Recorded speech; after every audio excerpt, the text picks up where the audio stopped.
thématique prend position face à la méchanceté. Est-ce que vous avez déjà vécu la méchanceté? Oui. Que ce soit de l'extérieur, que ce soit aussi vous qui avez été méchant. Le monde est rempli de gens qui potentiellement peuvent être méchants. Et nous aussi, nous pouvons être méchants à certains moments, n'est-ce pas? Dans quelle situation on peut être méchant parfois? Quand on est fatigué, c'est vrai qu'on peut être irrité, et du coup être blessant, méchant. Face à une injustice. Face à une injustice, oui, on a envie de venger l'injustice. Du coup, ça fait appel aussi à une méchanceté. Ok. Sans qu'on était, on se sent au-dessus des autres, Ouais. dans le pouvoir. Ouais. Ok. La notion de pouvoir. Quand on a envie de se venger. On a envie de se venger. Ouais. Se venger de quoi? De quelqu'un qui nous a embêtés toute la matinée. Par exemple, oui. À un moment donné, Quelqu'un qui nous a embêtés toute la matinée, à un moment donné, on a envie de répondre à la méchanceté, par la méchanceté, hein, par le fait de régler son compte. Quand quelqu'un nous tape, nous bouscule, on a envie de répondre. Quand quelqu'un nous parle mal, nous méprise. Quand quelqu'un se moque de nous. Quand quelqu'un nous piège aussi. On n'aime pas ça. Hein. Nous ment. Tout ça, c'est la méchanceté de la vie de nous et parfois on a envie aussi. Parfois pour rien. Et parfois pour rien. Et parfois c'est vrai que Mauvaise on vit la méchanceté gratuite, hein, comme on l'appelle. Elle est gratuite et ce matin on va voir une histoire de méchants qui ont envie d'embêter un gentil. Alors justement Lucas, tu vas avoir peut-être une solution pour savoir comment faire en sorte de ne plus de mal vivre en tout cas le fait d'être embêté toute la matinée. Alors écoutez bien, pour me dire à la fin du sketch, comment Daniel, puisque c'est lui qu'il s'agit, comment Daniel le gentil a fait prendre position face à la méchanceté. Ok, ça marche? Alors je vais demander à mes acolytes de se mettre en place. Donc, Voici mon amphi. nous avons Darius, le roi de Perse, le nouveau roi de Perse, qui règne sur un énorme empire. Ça, c'est son royaume. Donc, c'est un roi très très très puissant. Ah oui. Et il a décidé d'avoir sous sa responsabilité pour gérer le royaume 3 ministres, dont José, qui en fait est Daniel. Alors, nous avons donc Darius, C'est moi. un ministre lambda qu'on ne connaît pas, José, qui est en fait Daniel ici. Donc venez voir Daniel, s'il vous plaît, venez vous placer ici, que l'on puisse vous honorer. Daniel, le ministre favori du roi, un autre ministre, voilà, des satrapes, dont Aminata, qui est une satrapette, et moi pour le coup, rapidement. Et en dessous de ces 120 satrapes qui sont sous la responsabilité des ministres, il y a le bas peuple, nous tous. Voilà. Dans ces 3 ministres, Darius a un favori. Qui est ton favori au roi? J'aime beaucoup Daniel, il a beaucoup d'intelligence. Il pourrait régner sur l'ensemble de mon empire. Sauf que cette petite un phrase-là, qui est un honneur effectivement Daniel, cette petite phrase-là, elle plaît pas du tout aux 2 ministres, aux 2 autres ministres, et elle plaît pas du tout aux autres satrapes, ceux-là. Là. Du coup, les satrapes, ils viennent se voir.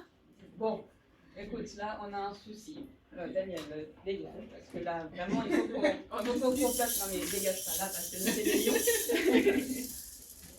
Il faut qu'on discute. C'est pas possible. On est d'accord, il faut qu'on le dégage là. Il faut qu'on trouve un moyen. Je vais faire mourir peut-être que votre mère. Bah, peut-être que ce serait la préférée, ou peut-être que ce serait moi. Mais du coup, il faut qu'on le dégage. Comment on fait? Il faudrait qu'on puisse le trouver en flagrant délit, quelque chose de grave, mais il fait rien de grave. Il vole pas, il tue pas, il ment pas, il casse rien. Il est irréprochable. Qu'est-ce qu'on pourrait bien trouver? Moi, je pense qu'on pourrait le piéger en lui faisant faire quelque chose ou à cause de sa foi il ne pourra pas obéir au roi. Ça va l'énerver. Et là, il va se perdre sa place de favori.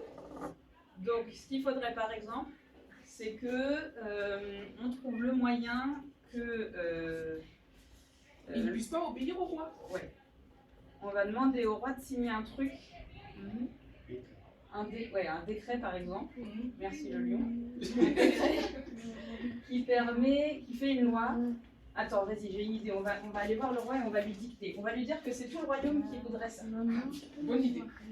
C'est bien quand c'est écrit. Voilà. Alors, Entrez. cher roi, Bonjour. avec ma chère satrapette consoeur, J'avais oublié de bouger à genoux. pardon, n'abuse pas quand même, au roi, on a une idée, on aurait aimé que tu puisses promulguer un décret parce que vraiment tout le royaume est d'accord avec nous, vraiment. Et c'est tellement un super roi que ça peut être. Voilà, un nouveau décret qui serait dans la loi des Mèdes et des Perses. C'est-à-dire qu'une fois qu'il est dit, on ne peut pas revenir dessus. La loi des Mèdes et des Perses est irrévocable et immuable. Voilà, exactement. Parfait. Est-ce que tu peux dire Ah, ce qu'on propose à la signature de notre divin roi? loi des Mèdes et des Perses, irrévocable et immuable. Nouveau décret du roi Darius. Quiconque pendant les 30 jours qui viennent adressera une prière à quelque dieu ou quelques hommes que ce soit, en dehors de moi, sera jeté dans la fosse aux lions. Très C'est intéressant. bien ça. Voilà, donc on t'a ramené un crayon. Je signe tout de suite. Tu peux signer là. Il n'y a que moi, et moi seul, à régner sur ce monde. Il est tout à fait normal qu'on t'adresse des Il soit prières publié à toi. dans les 120 satrapies. Voilà. Pendant 30 jours, on doit prier et adorer que le roi Darius. Tout le monde a pris note?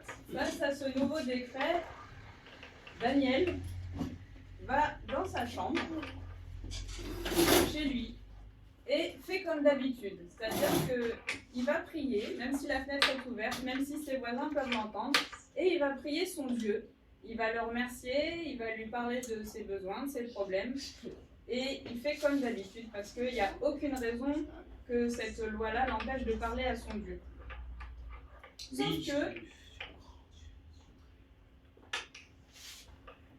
Sauf que des satrapes le surprennent et l'emmènent au roi.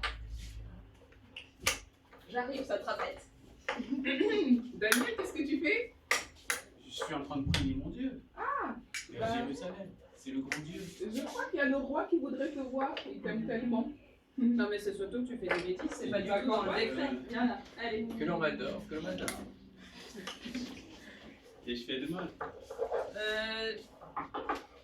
Entrez. Votre Majesté, Daniel, Ô roi Darius, et ça te va. notre majesté, notre roi. Je viens de surprendre avec ma satrapette Daniel en train de prier et adorer le roi d'Israël.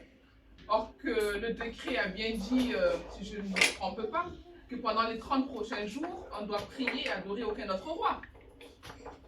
Alors là, le roi est très triste parce qu'il aime beaucoup Daniel, et il sait que là il est un peu coincé. Alors il réfléchit et pendant plusieurs heures il essaie de trouver une solution. Sauf que les satrapes lui disent systématiquement t'as signé cette loi, t'es coincé, c'est la loi des Mèdes et des Perses, t'as pas le choix. T'as signé, regarde bien, t'as signé, c'est trop C'est tard. vrai, hein? Ça serait pas très glorieux si tu revenais sur ta décision. Certes, je ne peux pas faire autrement. Donc qu'est-ce que vous allez lui faire? Il soit jeté dans la fosse au lion. Quelle tristesse. Puisse Daniel, mon Dieu que tu sers avec tant de persévérance, te délivre. et le Les satrapes mettent Daniel dans la fosse au lion, le ferment avec une grosse pierre et le roi scelle la pierre pour que vraiment il ne soit pas possible d'être ouvert, qu'il ne soit pas possible d'ouvrir la prière. Puis le roi rentre au palais, il ne mange pas, il n'a pas le cœur à la fête, il est tout triste.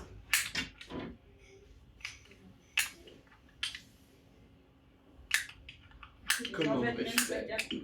Comment vais-je faire pour le délivrer? Ah, c'est trop tard, de toute façon, il est censé être mangé là, ton Daniel. C'est pas possible. Pourquoi j'étais aussi bête de faire ça? Il aimerait bien s'endormir, le roi aimerait bien trouver le sommeil, mais il n'y a rien à faire. Il est trop triste et vraiment désespéré parce que là, il sait que Daniel, Comment puis-je faire? avec le lion, Comment puis-je il faire? n'a aucune chance. J'espère que... Mais comment ce serait possible? Les lions sont toujours affamés. Comment faire? Alors, J'espère que l'aube se lèvera très vite. le jour se lève, le roi retrouve ses esprits, sa cape, Faut bien que je sois face au peuple. Vite, allons voir Daniel. et il court à la fosse. Daniel, Daniel! Oh, Majesté, longue vie à toi. Mon Dieu a pu te délivrer? Oui, mon Dieu a envoyé un ange qui a fermé la gueule des lions parce qu'il m'a trouvé innocent contre lui et contre toi.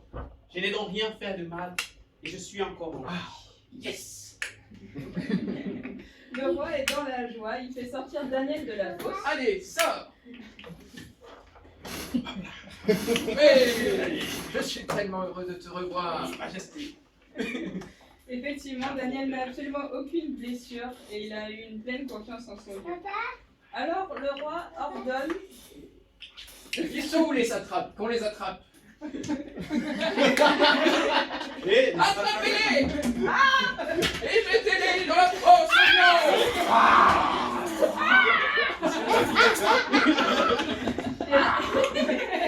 Et maintenant que la fête commence! et laisse-moi manger.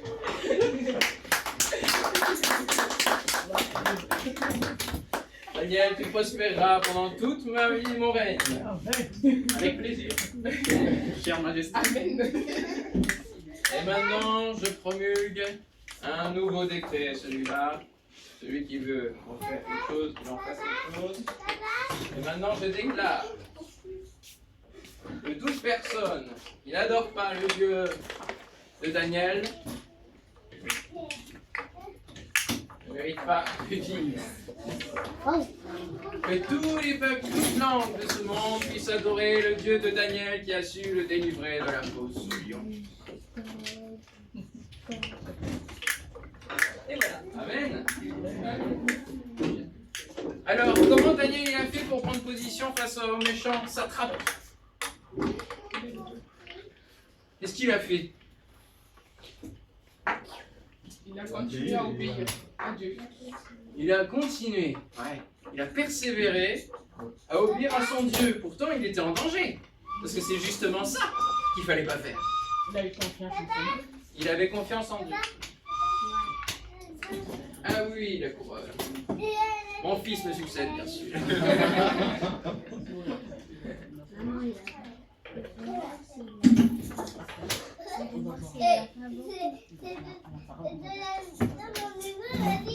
Qu'est-ce que vous auriez fait, vous, à la place de Daniel, par rapport à cette interdiction? Est-ce que vous auriez continué? Oui. Ouais, quand même? Ouais. Oh, c'était que 30 jours d'interdiction, n'est-ce pas? On aurait pu dire, bon non, on arrête. On attend que les 30 jours soient passés et puis je me remets à prier.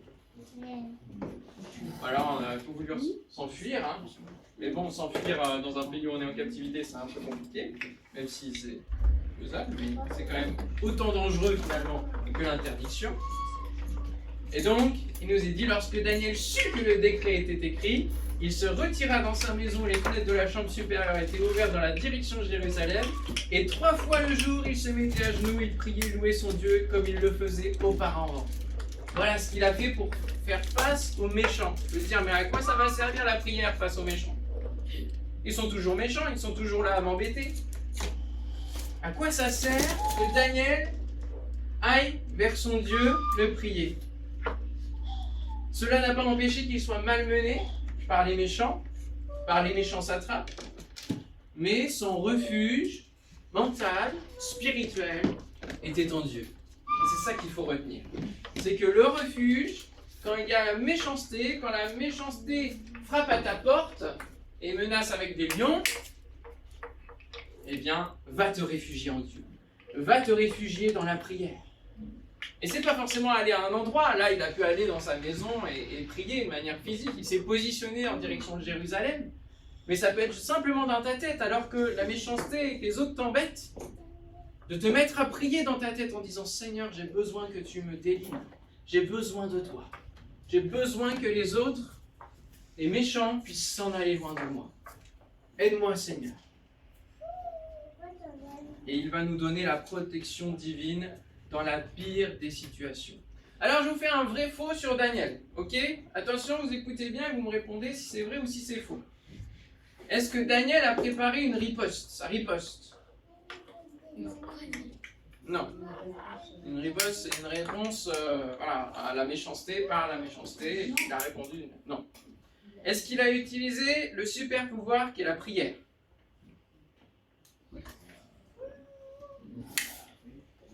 Oui, vrai, bravo. Est-ce qu'il s'est vengé en levant une armée? Non. Est-ce qu'il a renié sa foi?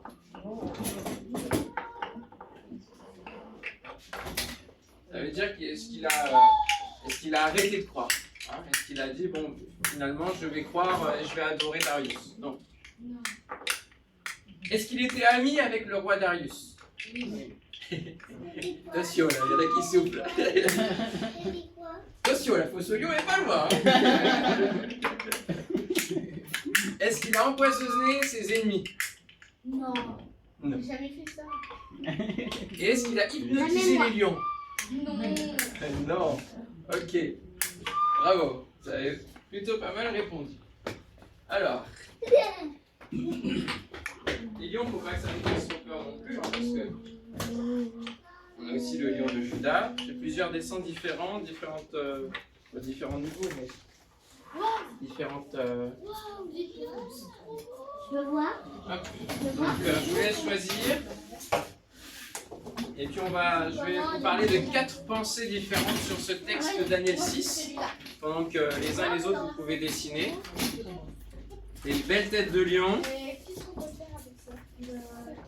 avec plein de couleurs. Moi, je veux celui de Lucas. Il faut savoir que dans l'Empire perse, on aimait vraiment bien les lions, puisque on les mettait même sur les murs. Le camp déborde pas. À Babylone et ailleurs, on mettait les lions sur les murs, en effigie, vous voyez. C'était magnifique. Avec ce bleu de lapis lazuli là. C'est moi, tu veux dessiner avec la pierre? Au Louvre, vous pouvez en voir, oui, c'est vrai. Vous pouvez voir au Louvre plusieurs pièces de cet empire-là, l'empire perse. Hein. Ça a des grandes sculptures, des grands bas-reliefs. Alors, on va juste faire un petit peu silence, se mettre à dessiner tranquillement. Et je vais vous parler de 4 pensées principales qu'on peut ressortir de ce texte pour chacun d'entre nous. Première pensée, nous ne pouvons pas éviter la persécution et la méchanceté des hommes. Ce monde est rempli de méchanceté parce qu'il est rempli du péché, du venin du péché. Et ce venin du péché est animé de rébellion. Cette rébellion, elle est animée par le diable. Donc, on ne peut pas éviter. La méchanceté peut être gratuite, mais souvent lorsqu'il s'agit de notre foi, d'une atteinte méchante par rapport à notre foi, elle a une origine. Et là, l'origine pour Daniel, c'était quoi? Pourquoi ils ont été méchants avec Daniel? De sa foi. Parce qu'ils étaient jaloux. Ouais. Ils étaient jaloux de son intelligence, de sa sagesse, du fait qu'il est surpassé, et que le roi se préparait à le mettre à la tête de tout le pays. Donc il y avait un enjeu de pouvoir et du coup de la jalousie. Et puis ce côté peut-être plus libre d'adorer un autre Dieu. d'avoir une foi solide, une persévérance à toute épreuve, puisqu'on le sait, hein, sous d'autres rois, ils ont tenu avec ses amis, donc ils savaient qu'il y avait quand même quelque chose là qui était solide. Et peut-être qu'ils étaient jaloux aussi de la foi que Daniel et ses amis pouvaient avoir. Il y avait donc un enjeu de pouvoir. Daniel allait prendre leur place, la place, même toute la place. Et ça peut être la même chose pour nous. Beaucoup de gens peuvent envier notre vie, notre foi, ou la place que nous occupons au travail, et se mettre à nous harceler, à faire en sorte que nous ne vivions pas bien les choses. D'autres peuvent être jaloux de la place que l'on a à l'école, des résultats qu'on a à l'école. Même la place qu'on a dans la famille, le fait qu'on ait des enfants et d'autres pas, enfin, ça peut être tellement différents motifs de jalousie qui peuvent naître dans différents contextes. Je me souviens, moi, dans le collège où j'ai travaillé, j'étais assistant pédagogique, et puis à la rentrée d'après, je me suis retrouvé numéro 2 du collège. Donc je suis passé d'un simple assistant à faisant fonction de principal adjoint, dans le même collège, avec les mêmes personnes. Et donc forcément, là, les rapports, les relations ont été modifiées, parce que les autres devaient retrouver quelque part une place vis-à-vis de moi, et c'était pas facile. Je me retrouvais à venir, à m'occuper juste des élèves exclus, à la rentrée d'après, à être en costard-cravate tous les jours, et à gérer les emplois du temps, et ceci et cela, rentrer dans les classes, à ce que les élèves se lèvent. Même les élèves eux-mêmes étaient plus habitués, quoi. Voilà, c'était vraiment un autre rapport. Et il y a eu des jaloux, il y a eu des personnes qui ont mal vécu la chose. Et donc malgré nous, on peut susciter de la jalousie, mais bon, quelque part, c'est pas notre faute, mais il peut y avoir de la méchanceté qui s'exprime. Et nous ne pouvons pas l'éviter. Il faut continuer à vivre dans ce monde, il faut continuer à travailler, continuer à vivre toutes ces choses-là. Et parfois, même des gens très proches peuvent se retourner contre nous et vouloir nous piéger ou vouloir simplement notre mal. Malheureusement, cela peut arriver. Mes grands-parents avaient une ferme et ils avaient des voisins qui aussi avaient une ferme et ils envoyaient des malfaits, ce qu'on appelle, donc de manière spirituelle, hein, du monde occulte. Les voisins de mes grands-parents envoyaient des sorts sur les vaches afin qu'elles deviennent malades. La méchanceté s'exprime de différentes manières. Elle peut être verbale, elle peut être au travers d'actes, elle peut être aussi spirituelle. Ça se passe. La méchanceté, cela peut arriver. Et parfois, les gens qui voient cela et qui voudraient nous aider, parfois ne le peuvent pas parce qu'ils sont eux-mêmes piégés, pris dans un non-dit, pris dans quelque chose où ils se retrouvent eux-mêmes piégés et ne peuvent pas nous aider. Et il arrive que l'on soit dans la même situation que Darius. Darius était roi, il s'est fait piéger, la méchanceté elle était envers Daniel, mais Darius ne pouvait pas aider Daniel, même s'il l'aimait. Et parfois on est dans cette position-là, où on est piégé par un engagement qu'on a pris, ou par des mœurs, ou par crainte de faire empirer la situation si on intervient. Donc nous ne pouvons pas éviter.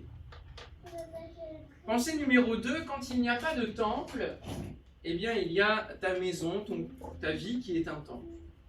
Et j'ai prêché à Flers au printemps dernier sur le temps qui vient où l'église, aller à l'église ne suffira pas. Parce qu'on pourra avoir un temps, bon, comme dans le Covid, mais aussi parfois des temps de persécution, où nous n'aurons plus la possibilité de nous réunir là.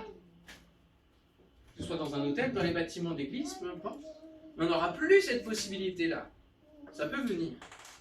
Et c'est là que nous voyons si notre maison, si notre vie est une maison de prière.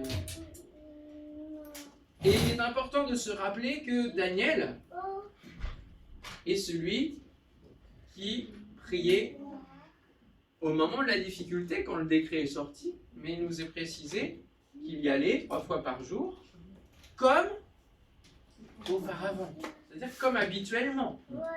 C'est pas parce que le décret est sorti qu'il a commencé à prier son Dieu, à dire « Oh là là, Seigneur, au secours !» Non, non, non. Il a continué sur la même lancée qu'il connaissait. Et c'est là qu'on voit la solidité de la vie de prière. Il est primordial de ne pas se dire que nous pouvons nous appuyer que sur les hommes, aussi bons soient-ils, sur la prière des autres. La priorité des priorités restera toujours votre relation avec Dieu. quoi qu'il se passe. Votre relation avec Dieu, c'est elle, votre jardin secret, votre refuge en cas de danger, votre secours pour tout livrer à Dieu. Pensée numéro 3, Dieu est ton refuge au cœur de la tempête. Quoi qu'il se passe dans votre vie, et retenez bien ça pendant que je vous dessinez, quoi qu'il se passe dans votre vie, Dieu, Jésus, est le seul qui ne sommeille, il ne dort. Il ne sommeille pas, il ne dort pas. Pourquoi? Parce qu'il veille sur nous. Il veille sur votre vie. Et il voit tout. Même ce qui se fait dans le secret. Alors même que vous avez été embêté par d'autres. Et que vous n'avez pas eu la délivrance tout de suite. Dieu l'a vu. Dieu le sait. Et on peut lui dire, Seigneur, occupe-toi de mes ennemis, comme le disait David dans les psaumes. C'est notre Créateur. Et si on se confie en lui, eh bien il pourra nous aider, nous fortifier. Et Daniel, dans cette difficulté, devait se rappeler les paroles du psaume de David, le psaume 34, qui dit « J'ai cherché l'Éternel et il m'a répondu. Il m'a délivré de toutes mes frayeurs. » Quand on tourne vers lui les regards, et c'est ce qu'a fait Daniel, il a tourné vers Jérusalem, donc la pensée de son Dieu à lui, pour ne pas l'oublier, on est rayonnant de joie et le visage ne se couvre pas de honte. Ce n'est pas à nous de subir la honte, c'est aux autres. Quand un malheureux crie, l'Éternel entend et il le sauve de toutes ses détresses. Tu peux aller crier quand tu es en danger, parce que Dieu est là pour délivrer. L'ange de l'Éternel campe autour de ceux qui le craignent et il les arrache au danger. Alléluia. Comme il l'a fait dans la fosse aux lions. L'ange est venu camper avec Daniel dans la fosse aux lions. Comme dans la fournaise ardente, l'ange est venu camper dans la fournaise avec les amis de Daniel. L'ange est là. L'ange de l'Éternel, qui est le symbole de Jésus-Christ, qui prendra ce nom-là à un moment de son incarnation, mais l'ange de l'Éternel est véritablement celui qui peut être celui qui campe à nos côtés. N'oubliez jamais qu'en toutes circonstances, quoi qu'il se passe, vous pouvez appeler le Seigneur et n'oubliez jamais que ses paroles sont véritables. Elles sont esprit et vie. Ses promesses, vous pouvez vous appuyer dessus. C'est pas une blague. Daniel a préféré se positionner physiquement. Il n'a pas regardé les méchants, les traîtres en face, ça ne servait à rien. Il n'a pas essayé de s'enfuir. Il s'est tourné vers Jérusalem en direction de tout ce qu'il connaissait de sa vie d'avant la déportation, avant la difficulté, avant la tempête. Et depuis, il n'avait jamais quitté son Dieu et sa foi en Dieu. Il avait confiance en lui. Et ce qui est important, c'est d'être déjà dans ce même refuge alors même que tout va bien. Daniel avait l'habitude d'être dans le Seigneur.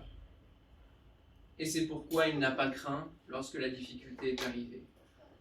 Si nous ne sommes pas habitués à prier chaque jour, à le mettre en priorité dans nos décisions, dans notre vie, alors nous paniquerons lorsque l'épreuve apparaîtra. Et on ne pensera pas forcément à ce que Dieu est capable de faire parce qu'on ne le connaît pas.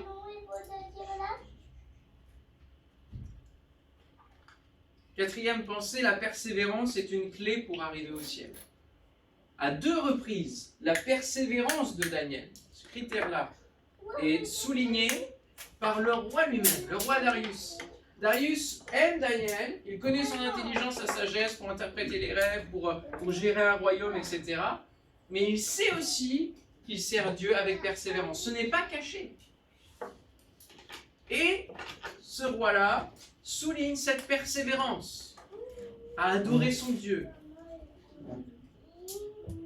Alors que le roi Darius, quand même, qui était l'incarnation de Dieu sur terre pour le monde perse, qui était le seul à devoir être adoré, en plus de tout le monde des divinités perses, n'aurait pas dû accepter que Daniel adore un autre Dieu étranger.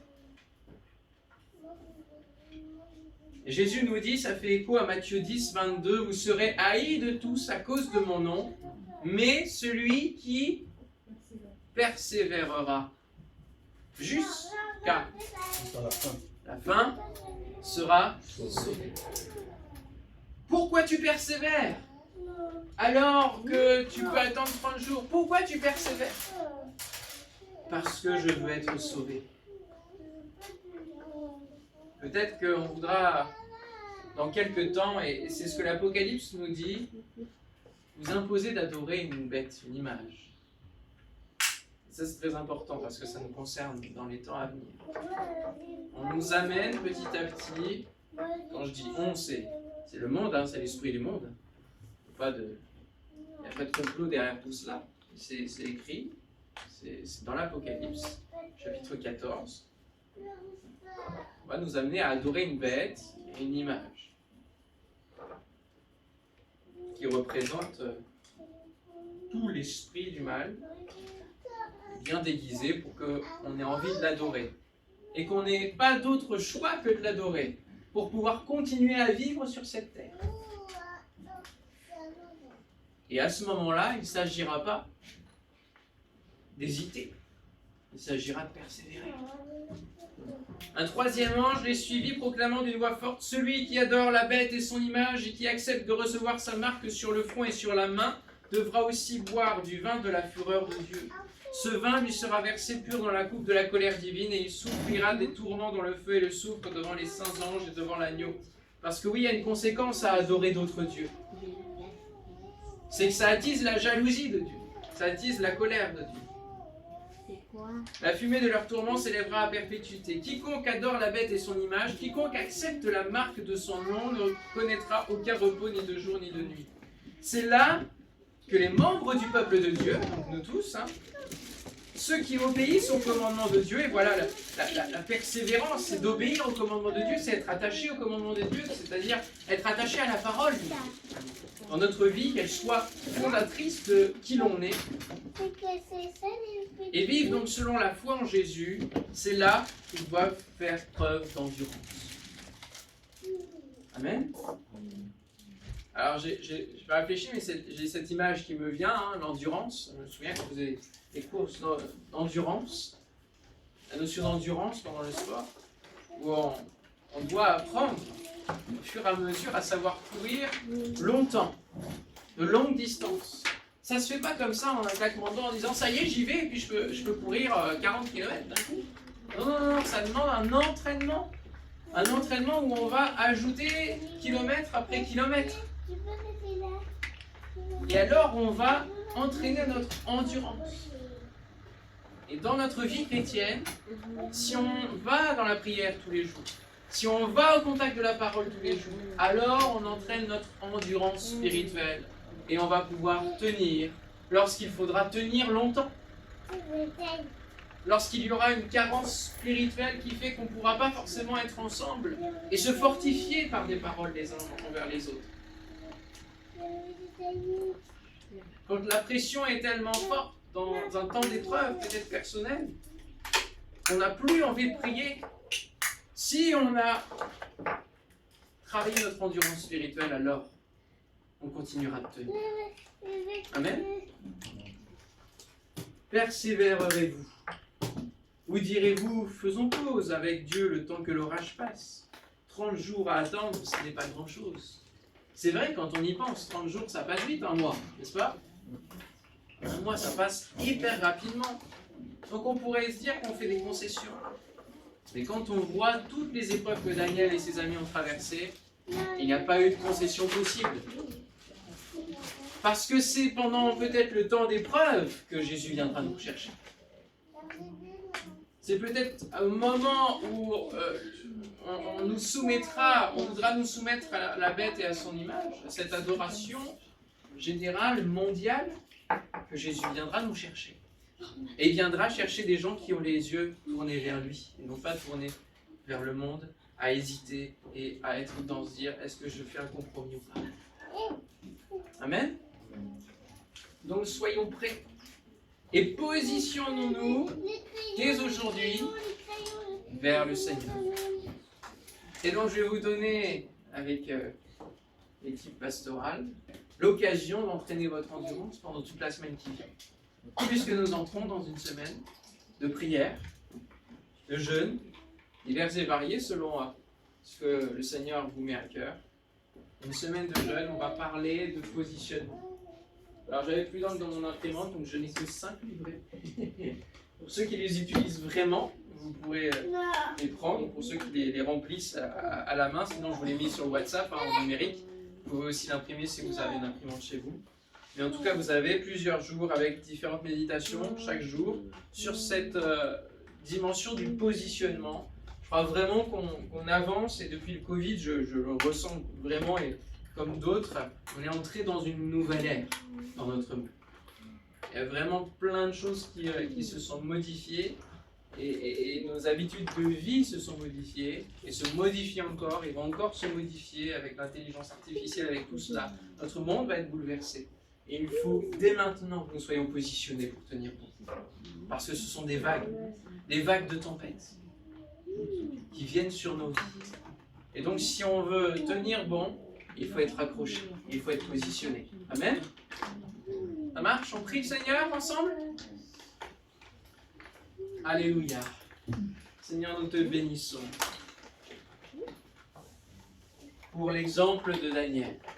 Exemple ô combien prophétique parce que tu lui as donné des visions dans les derniers chapitres de son livre qui correspondent en tout point à ce que l'Apocalypse aussi nous annonce.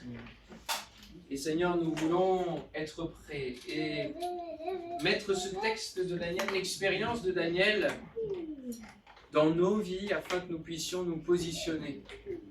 Et alors que le monde est bouleversé par des vagues, et que nous sommes aussi là en vivant dans ce monde, tiens, donne-nous de pouvoir être positionnés vers toi et de nous appuyer sur toi, d'avoir confiance en toi.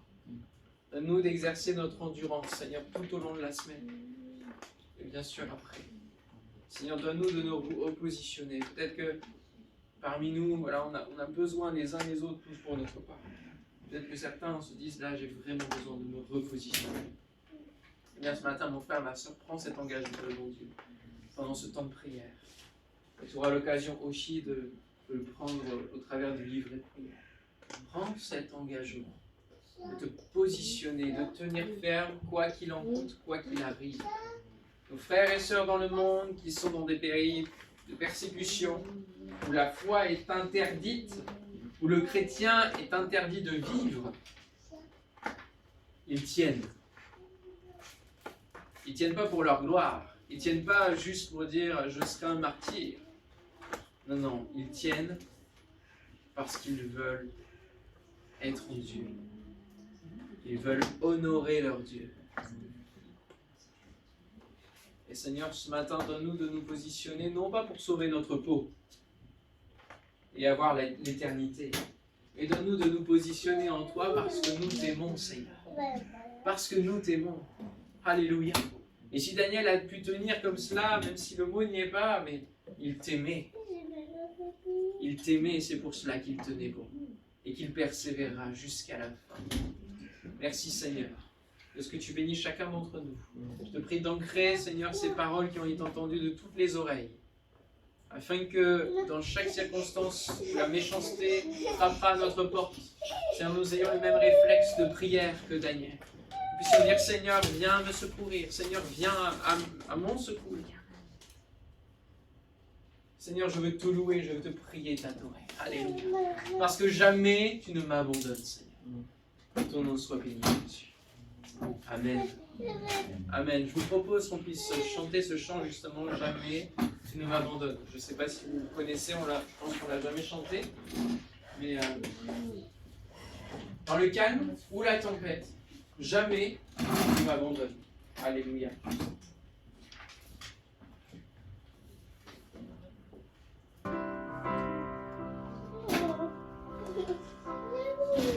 Même si je marche dans la vallée de l'ombre de la mort, ton amour m'a fait la peur. Et même si je suis pris au milieu des remous de la vie, je tiendrai, je sais que tu es là. Je ne craindrai aucun mal, car mon Dieu est avec moi. Et si mon Dieu est avec moi, je ne crains personne, je ne crains personne. Jamais tu ne m'abandonnes dans le calme ou la tempête. Jamais tu ne m'abandonnes dans les hauts comme dans les bas. Jamais tu ne m'abandonnes, Dieu, tu ne m'abandonnes pas. On reprend. Même si je marche dans la vallée de l'ombre de la mort, ton amour parfait bannit la peur. Et même si je suis pris au milieu des remous de la vie, je tiens et je sais que tu es là. Je ne craindrai aucun mal, car mon Dieu est avec moi. Et si mon Dieu est avec moi, je ne crains personne, je ne crains personne. Jamais tu ne m'abandonnes dans le calme ou la tempête. Jamais tu ne m'abandonnes dans les hauts comme dans les bas. Jamais tu ne m'abandonnes, Dieu, tu ne m'abandonnes pas.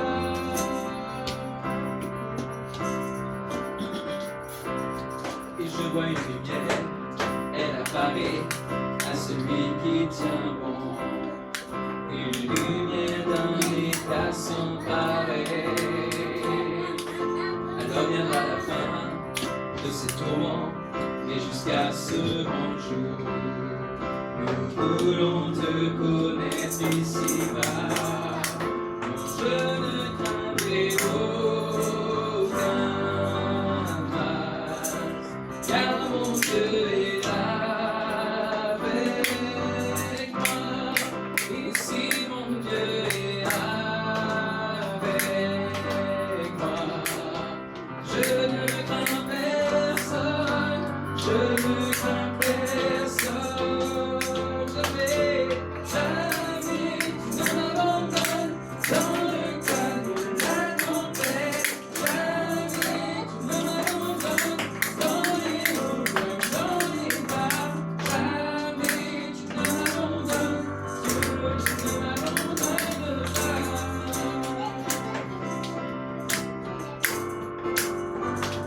Je vois une lumière, elle apparaît à celui qui tient bon. Alors viendra la fin de ces tourments, mais jusqu'à ce grand jour, je louerai ton nom, je louerai ton nom. Je vois la lumière, je vois une lumière, elle apparaît à celui qui tient bon. Alors viendra la fin de ces tourments, mais jusqu'à ce grand jour, je louerai ton nom, je louerai ton nom.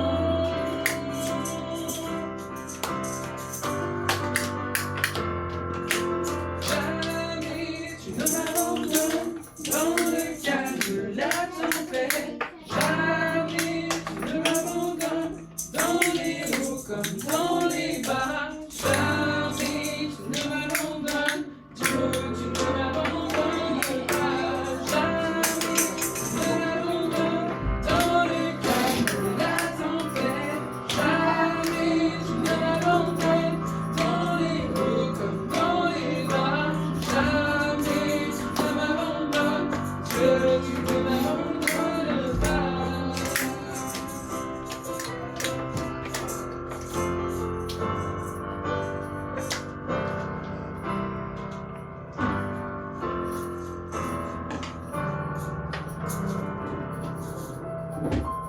Amen, qu'on puisse le proclamer chaque jour de notre vie. Il ne nous abandonne pas. Alléluia. Et si on le pense, eh bien refusons ce mensonge de l'ennemi. Amen. Alléluia. On bénit le Seigneur encore pour cette matinée. De gloire. J'espère que vous vous souviendrez de la fosse au lion, de José et surtout du roi Darius.